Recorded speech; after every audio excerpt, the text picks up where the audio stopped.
The Goldman Sachs course that I did, out of everyone on the course was 60 in our cohort, and at the event I'd probably guess there was probably 500 people. I'm probably like 1 in 5 that actually work in property and construction. So it's really interesting taking yourself out of that environment of constantly going to these property events and just being thrown, mortgage rates and PD and planning consultancy changes, and actually going to a different event where you're thinking a little bit more like a business owner. And that's one of the reasons I love the Goldman course, and also one of the reasons I like going to those types of events. It's probably one of the hardest decade that we've been in for import and export in the UK, and supporting that from the UK soil. Goldman Sachs event. So Tuesday, absolute privilege to head down to the Serpentine Pavilion. There were 2 main speakers at the event, and it was Gareth Thomas, the MP for small businesses. He's essentially supporting small businesses and exports in the UK. So he's there to try and influence policy change, support the businesses that are struggling with import and export, especially after Brexit and tariffs. Quite a challenging role, actually, because I would probably say it's probably one of the hardest decade that we've been in for import and export in the UK, and supporting that from the UK soil. Gareth is trying to implement a few pretty cool things for small businesses, and whether they actually come to fruition or not is another thing. But there's certain easing requirements that are coming in to support local councils and governing bodies to use small businesses and enable small businesses to bid for work a lot easier. He was actually saying that they're reducing bureaucracy and trying to streamline for smaller businesses to take those contracts, and equally reward it when larger companies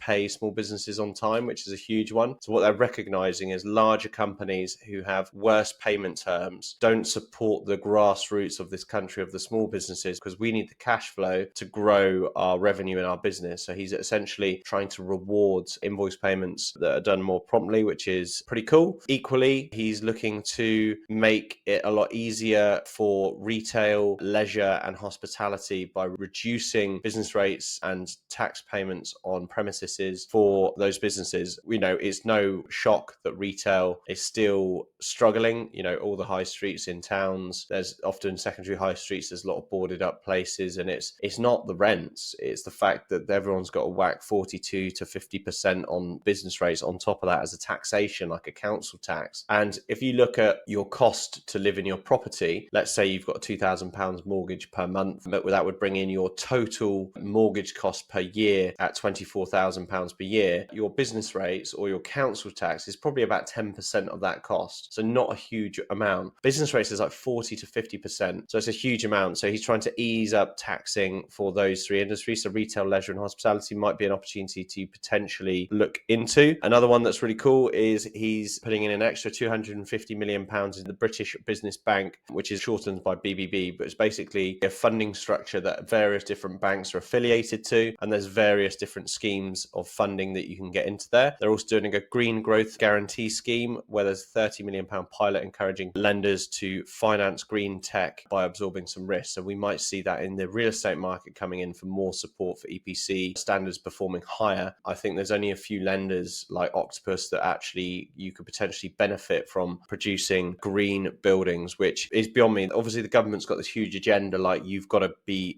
EPCs by a certain date. But where's the actual financial support for that to enable developers like us? Because at the moment, you've got to understand that spending a little bit more actually comes back in terms of a sale perspective or even a rental perspective for sure, because obviously your rental, if you have costs in-house, are a lot lower. So sorry to interrupt. If you're new here, this video has probably been pulled from one of our live video broadcasts where we show insights into our 6, 7 and 8 figure businesses. We're live every week showing the inner workings of our business, sharing tips, templates and strategies that you can take away and use in your own business to help you grow and be more profitable. If you've not checked it out yet, head over to the live section on our YouTube channel where you can see all of the back catalogue of videos where we cover everything that you need to be a successful entrepreneur and a property developer.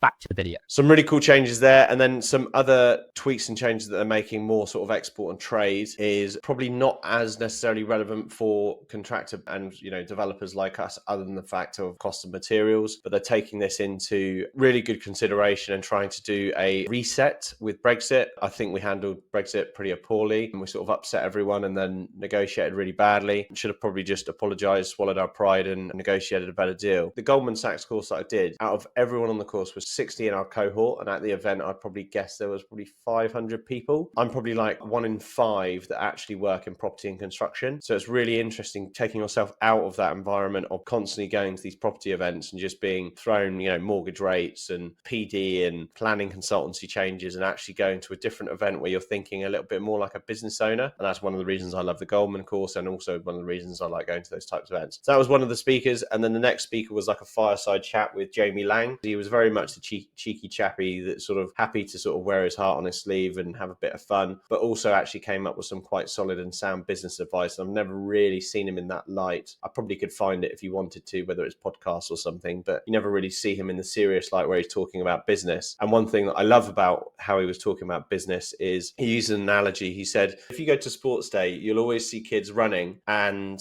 rather than looking at the finish line, they'll look at each other. And he said the analogy that he loves using is a lot of people look at what other people are doing and compare what they're doing or copy what other people are doing, where he's always believed in business, you just focus on the finish line and you only look at others to see what you could do differently. And that's definitely his sort of mantra, that if you're doing something different or you're doing something unique, that's a good thing. And if you're doing the same as everyone else, that's a bad thing, and you'll eventually get crushed by, deeper pockets or more innovation in that market. So he also brought up his biggest business mistake, which was obviously his Candy Kittens, his target audience is anything from kids all the way up to adults, which was quite funny. And, also sort of showed how humble he was to sort of share that with a room full of the fastest growing business owners in the UK. He said he did a collaboration with Sex Education, the TV program, and it obviously came across really badly because the amount of audience that actually knew what sex education was, it actually portrayed his branding was pushing sex education into kids. And he said it was a big flop and he had to like rewrite and do it again. Mistakes do happen, but it was a good event and good fun listening to him. And also obviously